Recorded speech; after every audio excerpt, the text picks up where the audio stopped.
صار، رغم اللي بينا صار، نصبر صبر أشجار، نصبر صبر أشجار، رغم اللي بينا صار، رغم اللي بينا صار، ونصبر صبر أشجار، نصبر صبر أشجار.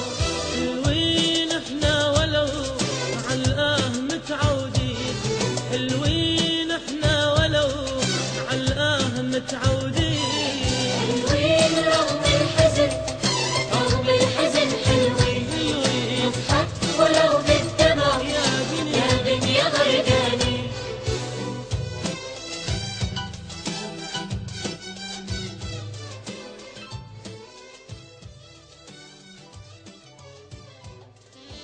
في دار السلام العاصمة بغداد عام 1966 ولد الشاعر العراقي طالب السوداني بمدينة الحرية.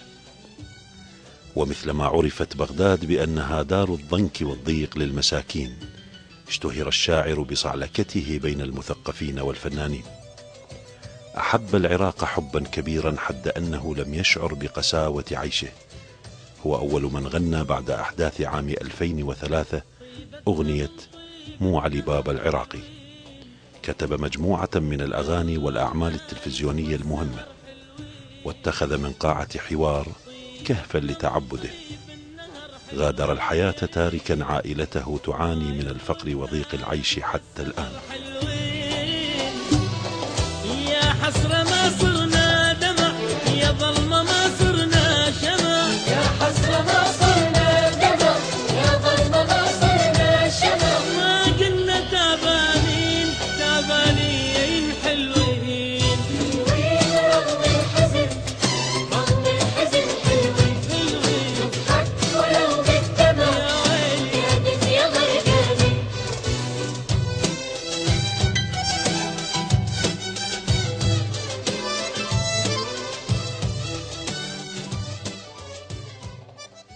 أهلا بكم مشاهدينا الكرام في حلقة جديدة من برنامج مرايا الأمس. أكيد كلكم سألتوا بداية عن أو ليش ما لبسنا السدارة البغدادية. طبعا ضيفنا بحلقتنا لهذا اليوم هو الشاعر طالب السوداني. مثل ما تعرفون أنه هذا الشاعر هو مو كلش قديم، بس وفاء من برنامج مرايا الأمس وفريق عمل برنامج مرايا الأمس إلى كل المبدعين العراقيين، نحاول أن نكون متواصلين مع كل عوائل الفنانين العراقيين بدون قيد أو شرط، يعني ما نعتمد على مراحل زمنية مختلفة. خلونا نتعرف بالبداية عن ولادة طالب السوداني. أبويا الشاعر طالب السوداني من مواليد 1966 20/12. ولد بمدينة الحرية، وبعدها انتقل لمدينة الصدر مدينة الثورة سابقا. هو الأكبر بين أخوته، من عائلة عراقية، وإلى 5 أطفال: جنوب اللي هو أني وحسين والمنتظر ومريم ودينا. ما نريد يطلع صبح بعينك أشوف دموع، فهمني حتى تقدر واحسم لك الموضوع، لا تخفي أبدا زعل صارحني يا حبي، ما ريت غير الهوى في قلبك وقلبي، لا تخفي أبدا زعل صارحني يا حبي، ما ريت غير الهوى في قلبك وقلبي. الدنيا ما تسوى زعل، ما تسوى هم واحزان، اليوم مرة اعتذر والله اعتذر لو قلبان بلسان. الدنيا ما تسوى زعل، ما تسوى هم واحزان، اليوم مرة اعتذر والله اعتذر لو قلبان. مفهوم الصعلكة كان مفهوم مختلف على الطالب السوداني، سمى ابنه جنوب لأسباب مختلفة، وأيضا كان له غايات ويفتخر لما يقولوا له أنت صعلوك.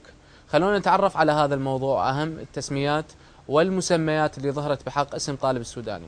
أبويا سماني جنوب، يقول كل جنوب العالم مظلوم، لهذا السبب راح أسوي لي جنوب صغير بدال ما أزور جنوب العالم المظلوم كله، فجنوب هذا يمي، أنا أزوره بأي وقت أريد وما راح أخليه مظلوم. هل يمكن أن نقول على الطالب السوداني صعلوك؟ نعم، إذا كنا نفهم معنى الحرفي والقيمي لكلمة الصعلوك. يعني كان عروة بن ورد صعلوك، لكن أي صعلوك كان عبد الأمير الحصيري صعلوك، بس أي نتاج ترك. كان جبار الغزي صعلوك، بس ماذا قدم للأغنية العراقية من روائع. الصعاليكم الذين يعني أفرزوا نتاجا مميزا يختلف عن الجميع، رغم أنهم لا يعني بعض الناس كان الصعاليك ليس لهم بيت ولا مأوى ولا سقف. ولا جبار الغزي مات في بناية لم يكتمل بناها، مال الناس يعني قاعد يشتغلون بها ومات من البرد يعني. لكن جبار الغزي ترى كنا غريب الروح، ويقولون غنوا بفرح، وعلى الحواجب يلعب الشعر الحرير، وعشرات الأغاني. وكذلك الحصيري وغيره. طالب السوداني صعلوك بمعنى، يعني بالمعنى الحرفي لمعنى الصعلكة، الصعلوك الذي لا يقيم وزنا لأي شيء خارج نطاق المعرفة والوعي الإنساني.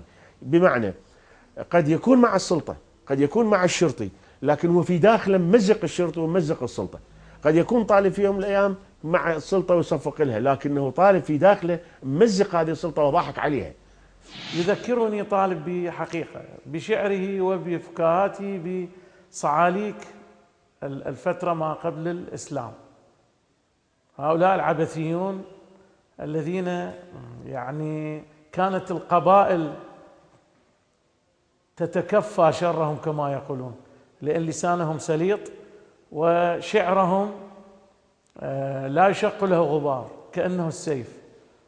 طالب إذا أراد أن يعني ينتقد أحد بشعر فلنقرأ عليه السلام، لأن هذا الشعر سيتم تداوله عبر منظومة كبيرة من المبدعين، وفي حتى جلسات السهر.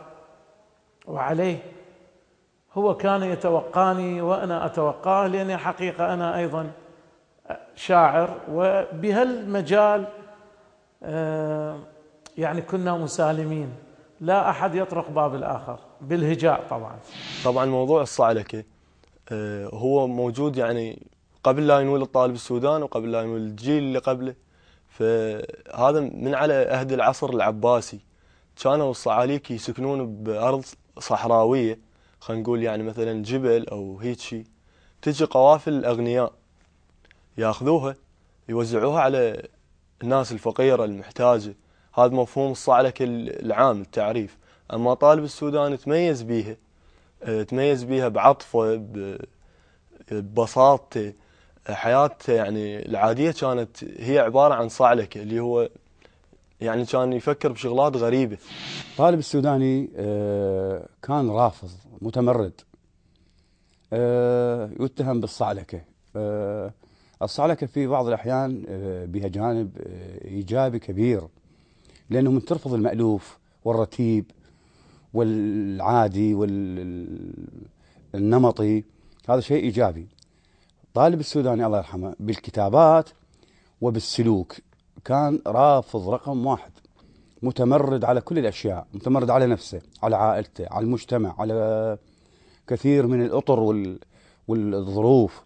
بالأغنية عنده مجموعة اسمها طز، يعني مجموعة طز في كل شيء، في الرتابة، في الوقت، في الزمن، كان متمرد، شاعر مو اعتيادي، يعني طرحه مو اعتيادي، مو نمطي، مو رتيب.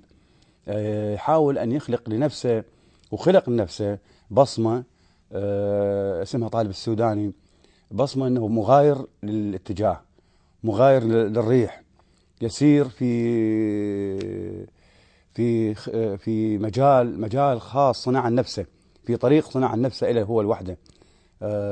مجال اسمه طالب السوداني. هذا المجال اللي بالأغنية وبالرسم وبالمسلسلة وباللحن وبالعزف وبمجموعة خلطة كبيرة، وكلهم مبدع بيهن ومتألق ومميز. تعرف البير وغطاه، ليش تسأل يا ترى؟ تعرف البير وغطاه، ليش تحرجني أنا؟ تعرف البير وغطاه، ليش تسأل يا ترى؟ تعرف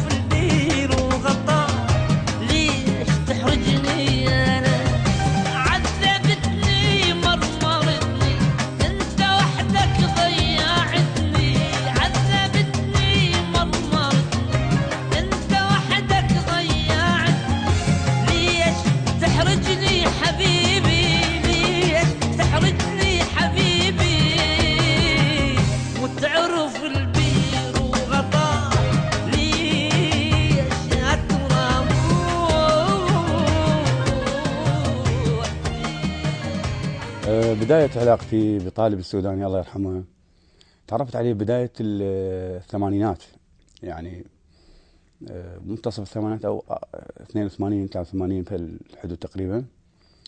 تعرفت عليه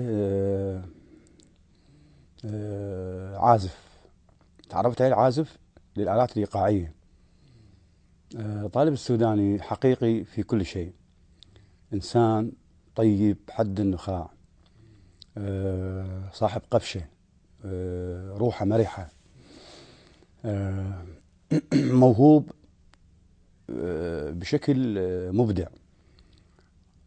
يعني متعدد المواهب، يعني سيناريست ممتاز، كتب أكثر من مسلسلة، أكثر من سبوت، أكثر من إعلان، أكثر من موهوب. طالب السوداني زاهد للحياة، ورافض، رافض لكثير، رافض للسابق ورافض للظروف الحالية، ولذلك رحل مبكر، إن كان مهموم على طول الزمن، موجوع. كان الكثير من شباب المدينة يحفظون بعض قصائدي أو أغنياتي أو نصوص الغنائية بدون أن أعرفهم يعني. وكان طالب واحد من هؤلاء الشباب، وكانت توصل قصائدي عن طريق جواد اللي كنا نسميه تلطفا وتحببا به نسميه جواد أبو دموع، لأنه كان أول ما كريم منصور يقول هو يقوم يبكي. فكان جواد ينقل نصوصه إلى طالب، مرحوم طالب، وبعدين في يوم من الأيام سنة 1990 طبعا استطاع طالب أن يأتي بنصوص جديدة تماما، يعني قلب الوضع. وفي يوم من الأيام كنت في زيارة صديقي الفنان الكبير صباح الخياط في محله في مدينة الثورة مدينة صدر، وكان طالب موجود فقدم لي صباح الخياط، وأيضا كان سليم الخياط موجود أخوه، قال لي هذا طالب سوداني. كنت سمعت الطالب السوداني بعض نصوصه الجميلة والمدهشة والجديدة، واللي كانت المرحلة تتطلب مثل هكذا نصوص. هذا على الصعيد الغنائي، يعني لم يكن طالب قد مر بمرحلة الكتابة للمسرح أو للتلفزيون أو للإذاعة. احنا من مدينة وحدة وأماكن قريبة. هو صديق لابن عمي مقرب منه. هو سامع بي، لأن أنا بديت أيضا بوقت مبكر بالمناطق الشعبية.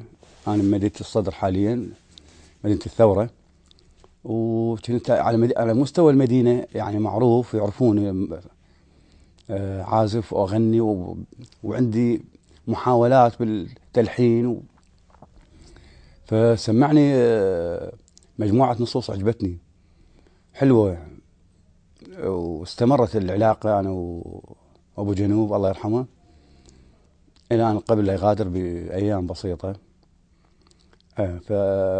فتعاوننا، سجلت له مجموعة من الأغنيات، مجموعة مو كثيرة، قليلة بس منتقات جدا، لأن أنا قليل التسجيل، لأن أهتم بالنوعية وأهتم بقيمة الأغنية. فسجلت له قليل يعني، بس قليل جيد بعمق وبذوق وبشيء يعني. المدرسة اللي درس بها طالب السوداني في مدينة الصدر عبرت عن مجموعة من الويلات والآلام والحرمان اللي كان يمر به طالب السوداني. أكيد احنا برنامج مرايا الأمس وفريق العمل ارتئينا أن نكون أول برنامج عراقي وعربي كالمعتاد يزور هذه المدرسة. أكيد مجموعة من الأصدقاء أكدوا أنه طالب السوداني كان منشغل بمجموعة من الأمور الثقافية عكس ما كان يعمل الطلبة الباقين. خلونا نشوف أهم هذه الشهادات. بالنسبة لحياة المرحوم طالب السوداني، هو بالسبعينات تعرفت عليه لأنه كان جيراننا قبل ما يقعد ويانا بهذا البيت. يعني بالسبعينات كان عمره تقريبا 10 سنين أو 8، وهو أصغر من عندي 3 سنوات. فبالمدرسة داومنا سويا مدرسة ابن حزم، هي الواقعة بنفس المنطقة احنا نسكن بيها. فمن ذاك الزمن الله يرحمه المرحوم التجأ لكتابة الشعر وللقصائد، وكان من البارزين بالمناسبات اللي تقيمها المدرسة، من البارزين يعني كتابة الشعر والقصائد والمسرحيات كان بيها يمين ذاك الوقت. احنا لا، كان من منهاج كرة قدم الطائرة، فهو لا حب الشعر من بداية صغره. الطالب السوداني درس الابتدائية في مدينة الصدر، مدينة الثورة سابقا، واحنا راح نشوفها اكيد هاي المدرسة. كانت دراسته يعني كلش حلوة. درس الابتدائية وهو والده وياه، لما نجي على المتوسطة فهو من درس المتوسطة والده مو وياه، فكان يشتغل ويدرس لحد ما عبر هاي المرحلة، وصل للمعهد، معهد الفنون الجميلة. درس بالمعهد لحد ما وصل للمرحلة الأخيرة، فهو ما قدر يعني، أخوه انسجن بسبب أنه طالب السوداني ما يكتب لبعض الجهات بذاك الوقت. كمل دراسته، كملها، طلع من 10 الأوائل، فكمل الأكاديمية، أكاديمية فنون جميلة.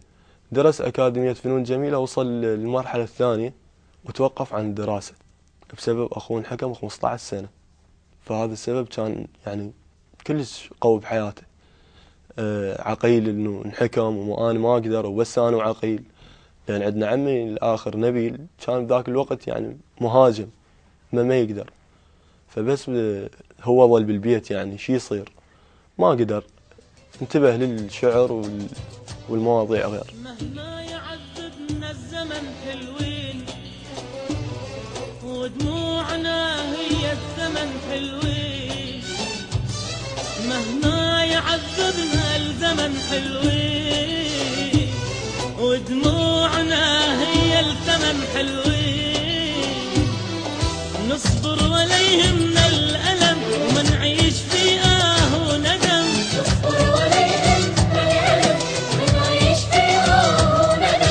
وما قلنا خسرانين حلوين.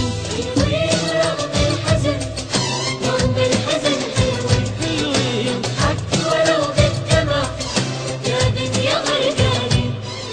رغم اللي بينا صار، رغم اللي بينا صار، نصبر صبر أشجار.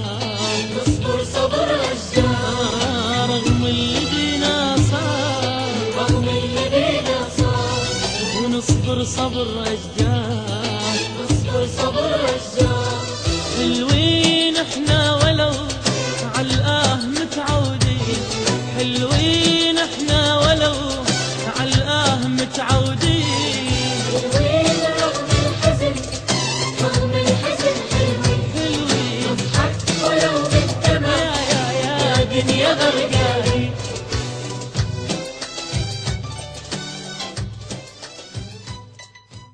بيت طالب السوداني ببساطته وعفويته اللي كانت موجودة من قبل العوائل العراقية القديمة كان بيت للإيجار أجروه من حجية اسمها أم شاكر.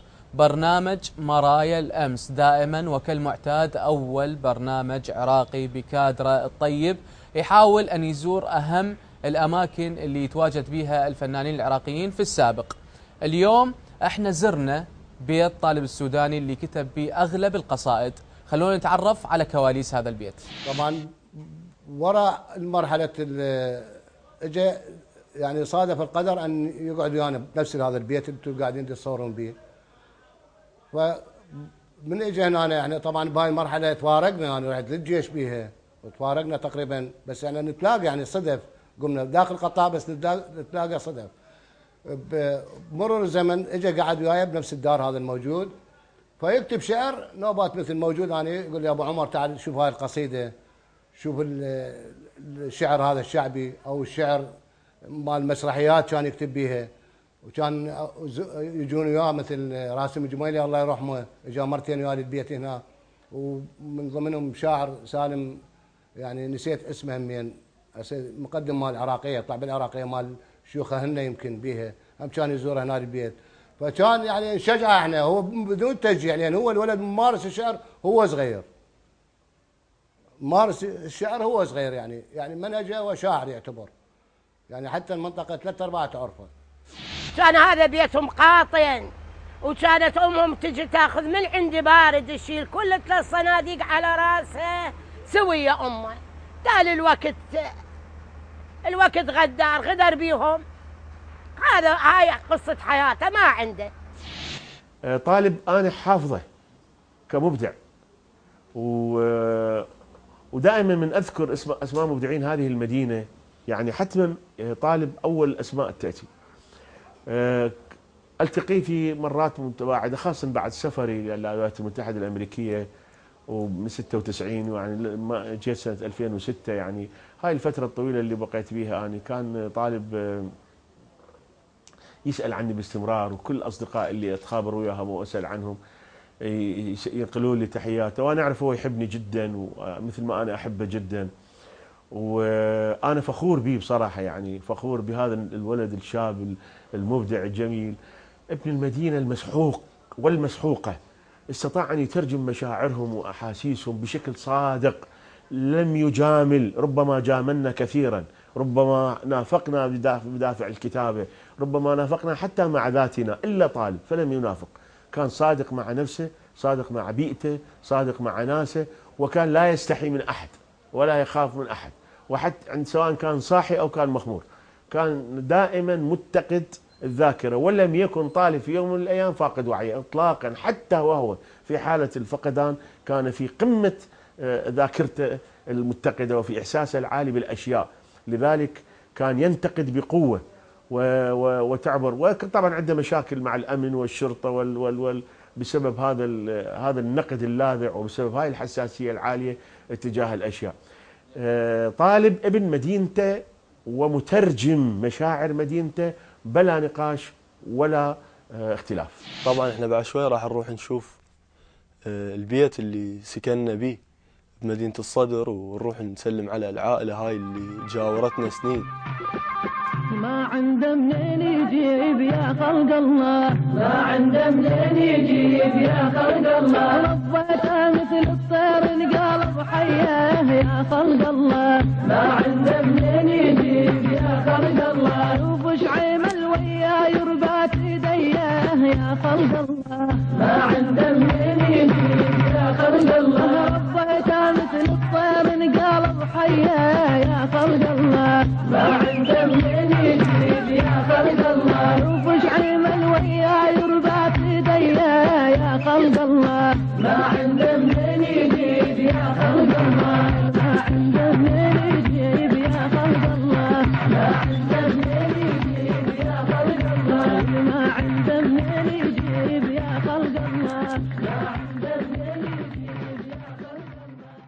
بعد ما تعرفنا على أم شاكر والبيت اللي أجرته لعائلة طالب السوداني، خلونا نتعرف على أهم كواليس أغنية الما عنده منين يجيب يا خلق الله اللي انكتبت أيضا في هذا البيت، وكان لها سبب وغاية.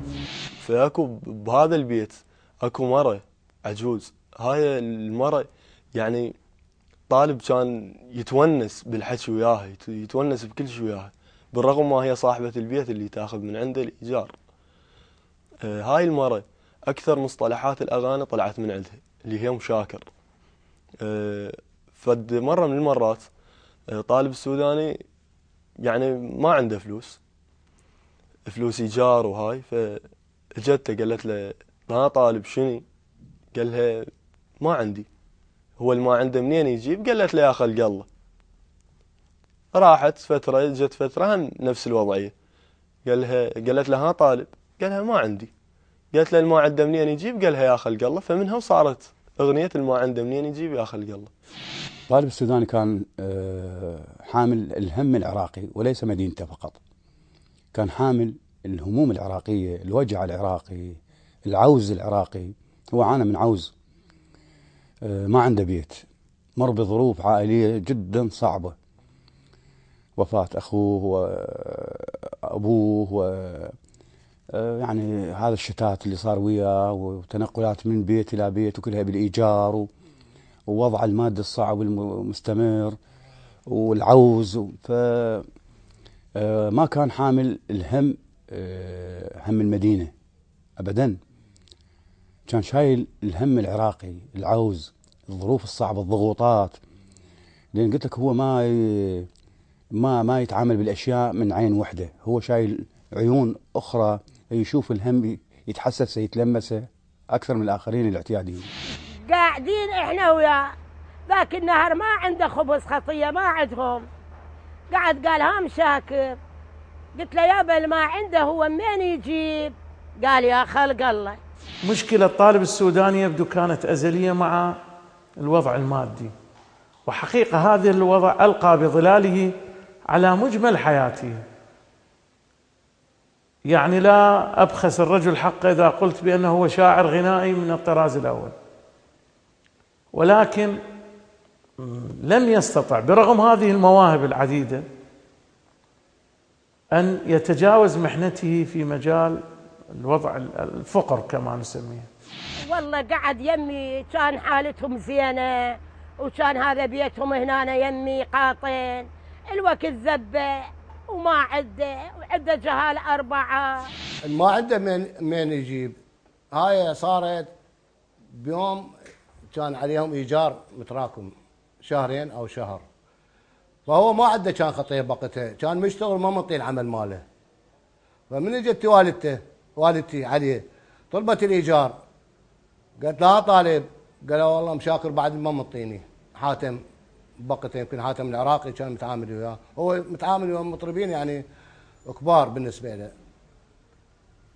فقالت له يعني خلينا نقول ما عنده من يجيب، قال اي مشاكر خلينا نشل بهاي الشغله، ما عنده من يجيب راح اكتب عليه. فكتب عليه ونجحت. خلق الله ما عنده من يجيب يا خلق الله، عيني بصير على يدي قصيره يا خلق الله ما عنده من يجيب يا خلق الله، محبوبي وانا وافراق حيره يا خلق الله ما عنده من يجيب يا خلق الله، عيني بصير على يدي قصيره يا خلق الله ما عنده من يجيب يا خلق الله، ما عنده من يجيب يا خلق الله، ما عنده من يجيب يا خلق الله، ما عنده من يجيب يا خلق الله، ما عنده من يجيب يا خلق الله. قاعة حوار من أهم الأماكن اللي كان يرتادها طالب السوداني. قاسم سبتي مدير قاعة حوار والمسؤول أيضا عن هذه القاعة أكد لنا بالحرف الواحد أنه طالب السوداني كان يوميا أو بين يوم ويوم يتواجد في هذه القاعة. طبعا لما اتصلنا به وقلنا له أنه إحنا برنامج مرايا الأمس وعدنا حلقة عن طالب السوداني، استقبل الموضوع بكل رحابة صدر. خلونا نتعرف على أهم الأشياء اللي ذكر لنا إياها قاسم سبتي. طبعا الحديث عن راحل طالب السوداني يقودني إلى تحديدا إلى عام 1992، الفترة اللي افتتحت بها قاعة حوار. كان من أوائل رواد هذا المكان مع الشاعر خالد مطلق، مع باسم الحجار، مع مجموعة حقيقة من طلبة أكاديمية الفنون وبعض الإخوان اللي أستطيع أن أقول عنهم من الرعيل الأول لهذا المكان. الطالب السوداني كان يتميز بروح مليئة بالحيوية وبالفكاهة، ولكن لو نتبع هذا الرجل بأسراره وبروحه لشعرنا بأن هذه الفكاهة هي عبارة عن فكاهة سوداء. كان يحول السخرية إلى ألم صامت. نقدر نعتبر قاعة حوار هو الدوام الرسمي للطالب السوداني، اللي هو يقعد الساعة 10 الصبح يبدل ويتأنق ويروح قاعة حوار، ينتهي دوامه الساعة 10 بالليل. يظل قاعد بهاي القاعة يقول أشوف بيها شغلات كلش حلوة، أشوف ناس مثقفين، أشوف حياة. هو كان المنطقة كلها اللي هي بالوزيرية، كان أول ما يدخل الوزيرية يسحب نفس كلش قوي ويصيح بصوت عالي الوزيرية حياة. فكانت هي الوزيرية كل حياته وهي قاعة حوار أصلا. يعني يقعد بحوار كتب كثير من البرامج، منها مال من سيربح البترول، وكتب شكو ماكو مسلسل، وكتب نص ستاو. هاي يعني أكثر البرامج بقاعة حوار كتب. أغاني كتب بقاعة حوار هواي، يعني النجوم هاي الأغاني انكتبت بقاعة حوار. حياة يعني قاعة حوار تقريبا هي نص يومه. طبعا بالتأكيد حوار يعني كانت مكان يأمه الكثيرين. الطالب السوداني واحد من هؤلاء اللي يعني بالضبط وضع بصمته الخاصة بالمكان منذ الصباح الباكر لحد العصر يوميا، يعني تقريبا بشكل أستطيع القول أنه 300 يوم بالسنة مو 360. نقول طالب السوداني يعني حيويته ليست لرجل واحد، برغم بنيته الضعيفة، برغم صحته اللي هي دائما يعني حقيقة خدر الدائم كما يقولون، ولكن كان يا أخي يعادل قبيلة من الشعراء، نشط وحيوي وعنده ذاكرة ممتازة. يعني من يلتقيه يعتقد بأنه الرجل ينسى للوهلة الأولى، ينسى ذاكرة الأمكنة، ولكن أنا أعتقد بأن طالب السوداني كان حيوين إلى الحد الذي يتذكر الشعر الذي كتبه والملحن الذي لحن وحتى المخرج، يعني إمكانية رحمه الله يحسد عليه.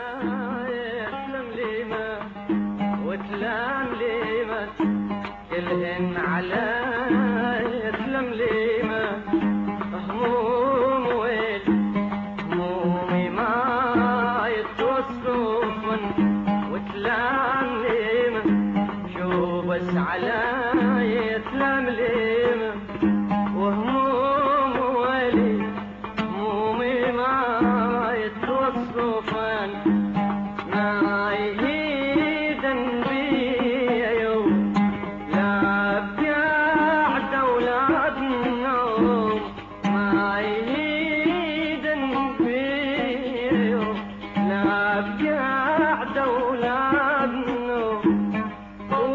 شموع أفراحنا الحلو انطفن وتلام لمن شو بس على يتلم لمن. كان طالب باحث عن الحرية، وأنا متأكد طالب حتى لو أقمت له جمهورية متحررة كاملة لوحده أيضا سيضيق فيها، لأنه يبحث عن الحرية التي لا وجود لها حتى في ذاكرته. هو رجل هكذا خلق، وهذا ما جعله مميزا جدا. الصعلكة ليست في أن تكون رث الثياب وأن تكون بلا أن لا تتذكر الطعام ولا تذكر، أو أن تكون مخمورا في كل اليوم، يعني هذا ليس معنى الصعلكة. الصعلكة في النتاج، والصعلكة في البحث عن الحرية، في مضادة القيد، في التضاد مع القانون، في التضاد مع أي شيء. لكن أيضا في داخل طالب أكو احترام، عندما يجد شخص يحترمه طالب وهو في قمة سكره يحترمه، وحتى أحيانا يحيله بالطريقة الهندية. وأنا كثيرا ما وكان عندما يشوفني طالب يعني يحتضني ويبوسني، وحتى لو 10 يقول لهم وخروا كلكم هذا الرجل صاحبي. فكان يعبر برغم كل هذه الظروف اللي بيها كان لديه الوعي الكافي لأن يحترم الآخر. أما بالنسبة للفنانين اللي لحد الآن متواصلين وياي ويذكرون طالب دائما، عايشين بذكر طالب، اللي هو الفنان حسن بريسن والفنان حاتم العراقي، هذا الرجل العظيم، وقاسم السلطان، قيس هشام، يعني ذول المطربين الشباب. من ضمنهم علي حاتم، وهذول يعني المطربين. من الشعراء نرجع حمزة الحلفي دائما على ذكره، الناقد والذواق حسن حاشوش، جبار رشيد، عداي السلطاني، جبار فرحان، رفيق دربه جبار الفرطوسي، اللي هو يعني متأذي على مود طالب. طالب كان شخصيته غالبة على كل الشخصيات التي حفل بها المكان. كانت كما تعلمون الحوار هي خليط من شعراء وأدباء وفنانين، وأطياف الإبداع العراقي كلها كانت تلتقي هنا. ولكن لطالب السوداني ميزة السطوة الإبداعية، السطوة النبيلة كما نسميها.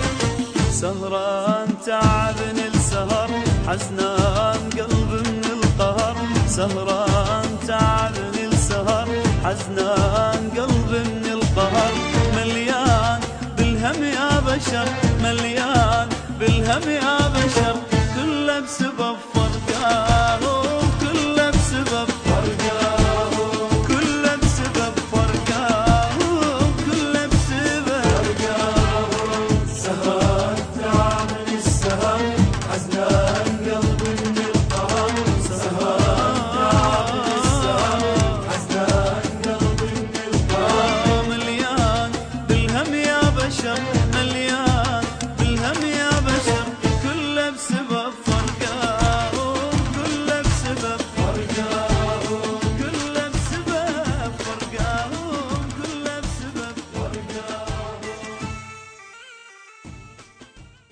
من اللحظات المؤثرة في حلقات برنامج مرايا الأمس كان عائلة طالب السوداني، ديمة ومريم وجنوب، أطفال طالب السوداني اللي كانوا مشتاقين لأبوهم. خلونا نشوف أهم ما صار بزيارتنا لبيت طالب السوداني. أتذكر أبويا من لعباني أغم أيضان وركع أيضان وكنت قاعد يمن وهو كان يكتب وأنا أحبه وهو يعني مشتاقة له أني.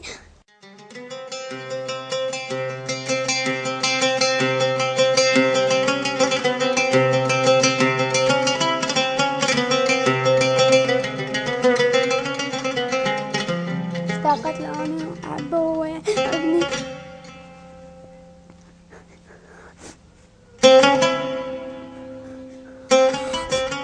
وقال لي ليش تكبرين أريدك تصيرين سباحة. قلت له مين غالب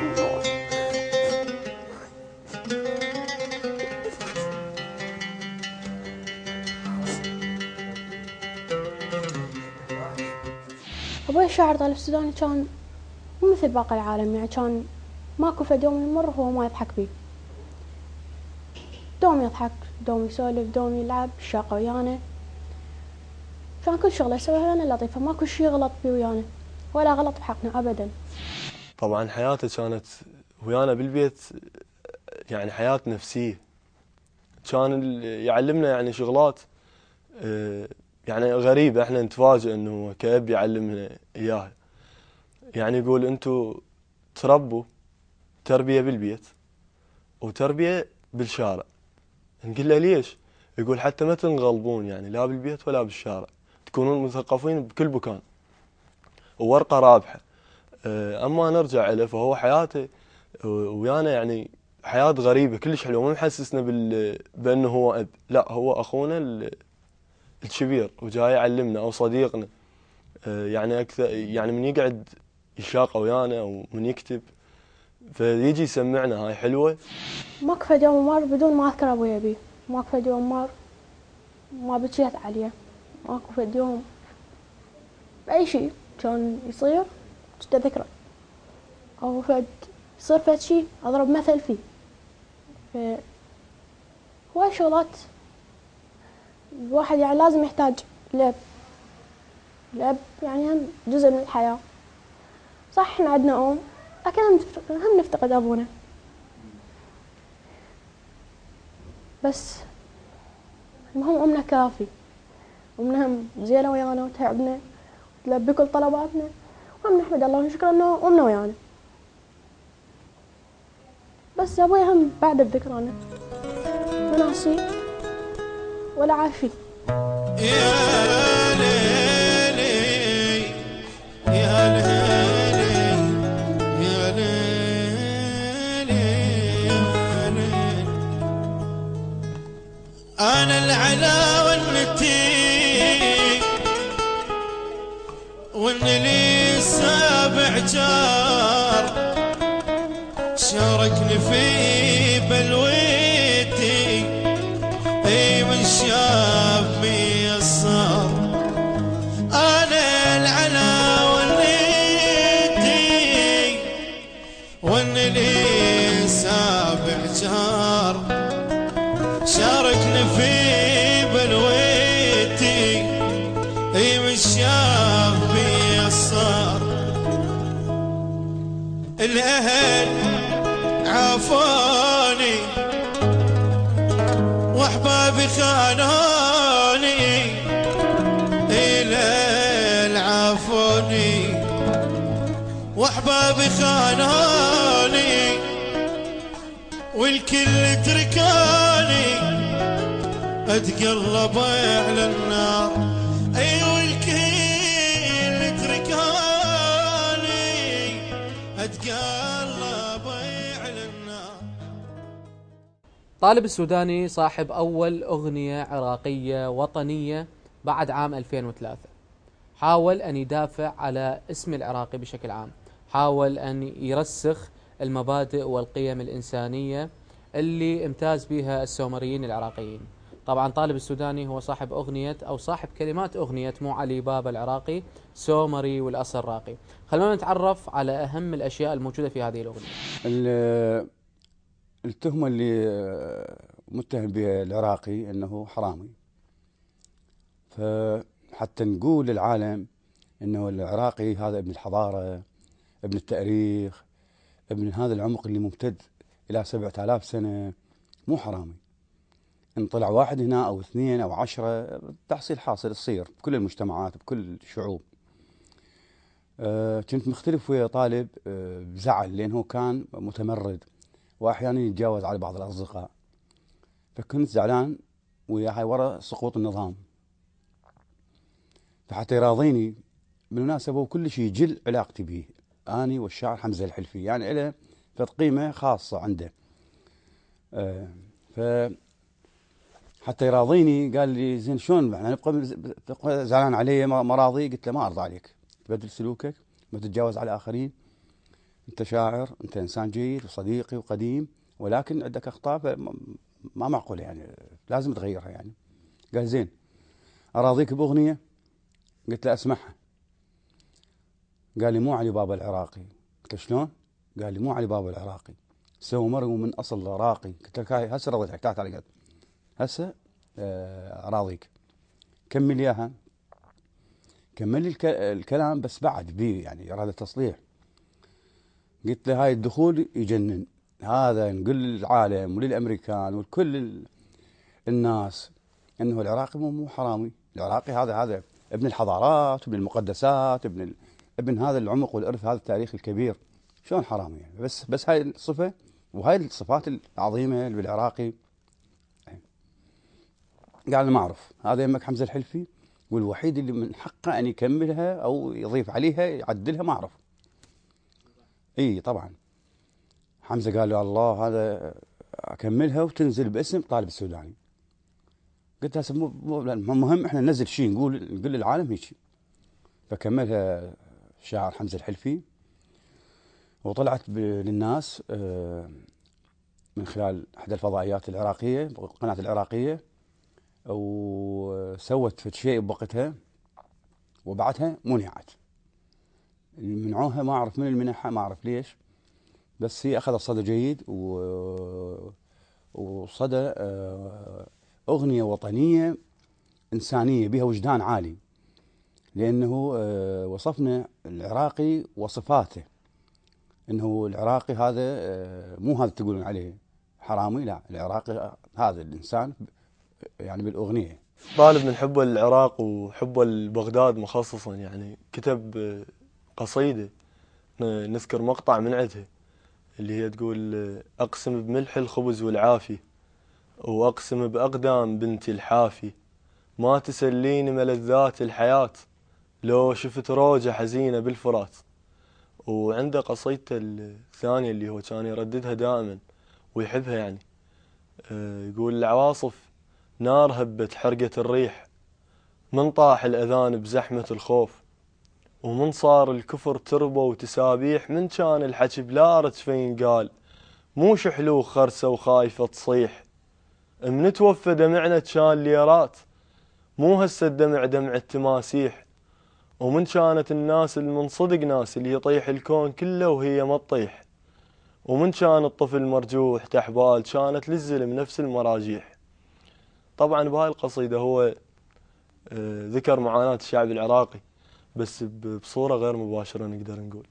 يعني واحدة من مميزات هذا الشاعر وهذا هالإنسان حقيقة حسه الوطني اللي يصل إلى حد الألم واضح يكون عند طالب حينما يتكلم عن شيء اسمه العراق. الله يشهد بأن حتى معظم شعره كان يتكلم عن هذه الناحية، عن الاحتلال وألم الاحتلال وما عاناه العراقيين خلال فترات الاحتلال. لذلك كان يكتب الكثير من أشعاره عن العراق، عن أزمة العراق، عن مشكلة العراق، عن الآلام التي يعيشها العراقيين، وبنفس الوقت تجده منكبا على نفسه ليكتب مسلسلات أو مقاطع من فكاهية، ولكن حين تستقرأ الفكاهة تجدها سوداء ومليئة بالألم. هو تهكمي، هو رسام كاريكاتير من الطراز الأول، ولكن يستخدم الكلمات وليس الخط. مو علي بابا العراقي، مو علي بابا سومري ومن أصل راقي، مو علي بابا، مو علي بابا العراقي، مو علي بابا سومري ومن أصل راقي، مو علي بابا. اسمه عنوان الحضارة والشرف حارس بداره، اسمه عنوان الحضارة والشرف حارس بداره، العلم الناس الكتابة، مو علي بابا، العلم الدنيا الكتابة، مو علي بابا. حقيقة طالب يعني أنا أشعر بأن حوار التي كانت تأوي كل المبدعين لها الشرف بأن يكون طالب جزء من هذا التاريخ الطويل واللي يمتد كما قلت من عام 1992. قبل رحيله بأيام كنت أسأله عن صحته التي كنت أراها بأنها تتدهور يوم بعد يوم، فقال لي يا قاسم هي شنو الحياة بظل وجود هالمشاكل اللي يعج بها البلد، هو أحد يروح أحسن له. حقيقة بعد يومين أو ثلاث ليس أكثر لم أفاجأ، يعني حين قالوا لي بأن الطالب السوداني قد توفاه الله لم أتفاجأ، لأني كنت أعرف بأنه في أي لحظة سيغادرنا هذا الراحل الكبير. وطبعا يبدو أن العراق في كل مرة يخسر مثل هذه النماذج الجميلة والتي تزرع الفرح. متوفى أبوي كان عمره 9 سنين، وهذا الموقف اللي صار ويانا ما كنا متوقعين أصلا، ما كنا نعرف شلون أبوي راح يتوفى. كان أبوي عايش كنت أقول راح أكبر وراح أتوظف وأكمل دراستي، أبوي موجود وياي ما راح يعرفني. وراها ما أعرف شلون فقدناه وراح من عندي. أبوي كان يقول لي على شغله، قال لي من تكبرين أريد تصيرين لاعبة تنس. أنا قلت لازم أحقق هاي الأمنية اللي طلبها. من توفى أبوي قلت لازم أكملها، لازم أظل طموحة، وأتأمل إن أنا راح أصير لاعبة تنس وأربح أفوز في الجولات وأتذكر أبوي أهم بيها.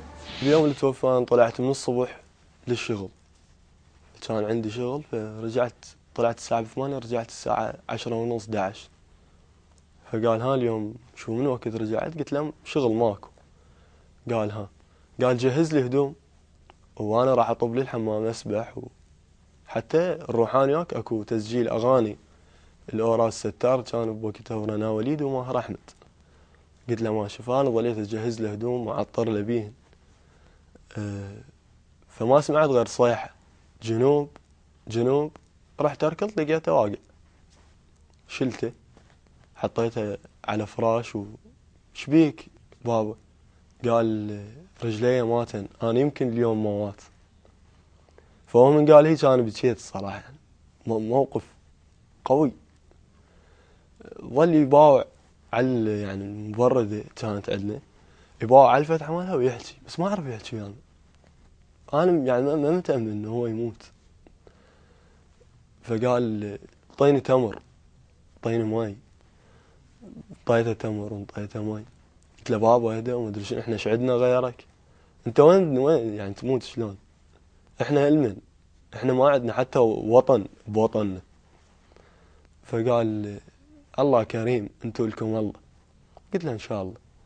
فمنها ظل يعني يصارع الموت، يصارع منيته، يباوع علينا ويبكي.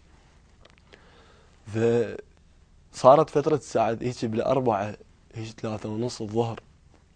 قلنا ما بيه مجال بعد، لازم ننقله للمستشفى. فرحنا نقلناه لمستشفى شوادر. مستشفى شوادر تحسنت يعني صحته شوية وهاي. فبعدها قالوا بيته عنده تسمم، سووا له غسيل معدة. بعد ما سووا له غسيل معدة وهاي اختنق، يعني اختنق كلش، يعني قطع حتى الحكي، ظل ما يحكي. فمنها كان لازم ايدي، هو عصر ايدي حيل ووصى امه على اخواني وخواتي. فمن بعدها ما قدر، عصر ايده حيل وانتقل الى رحمة الله. كان يوم يعني كله صعب. انا طبعا كنت مو هنا من سمعت بخبر وفاته، كنت بامريكا وقريت احد المواقع، ما اعرف بها وقع، ما اعرف كاتبين وفاة الشاعر او مو شاعر، حتى ما كاتبين الشاعر، وفاة الكاتب ما ادري شنو، طالب السوداني. فقلت يعني يصير هاي واحده من سوالف طالب يعني مفارقاته، رغم انه قلت لك طالب يعني مريض ومرشح وما ياكل ويعني وصحته اصلا مو زينه يعني. فخابرت على ما اتذكر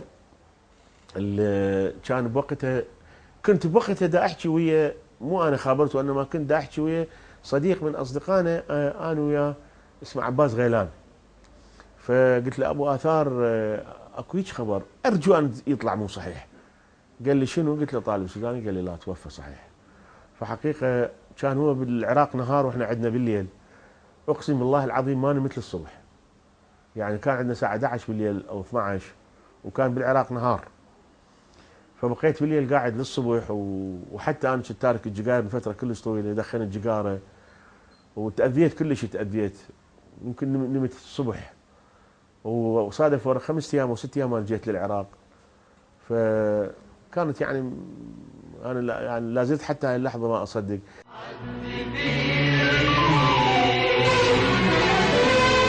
مثل ما عذبتي كاني عذبيني، ضيعيني مثل ما ضيعت عمرك ضيعيني. هسه مني اخذي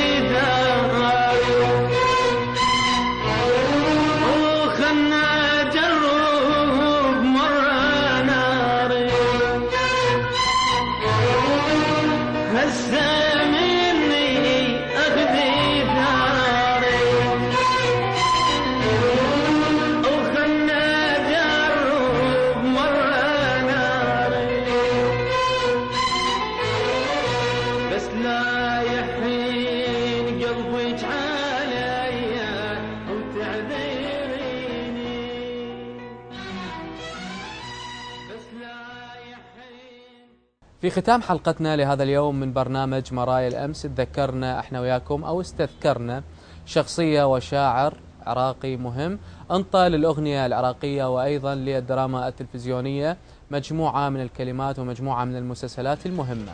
ضيفنا كان الحاضر الغائب طالب السوداني. في ختام حلقتنا لهذا اليوم تقبلوا تحيات فريق العمل. إلى اللقاء. تطلع شمس، تطلع شمس وانت وانت علي زعلان مليون مرة اعتذر والله اعتذر لو قلب عند انسان مريض طلع شمس طلع شمس وانت علي زعلان مليون مرة اعتذر مرة اعتذر لو قلبي عند لسان ما اريد اخلي الزعل يترك في قلبك اثر لا اريد اخلي الحصل ان يجبرك على الهجر ما اريد اخلي الزعل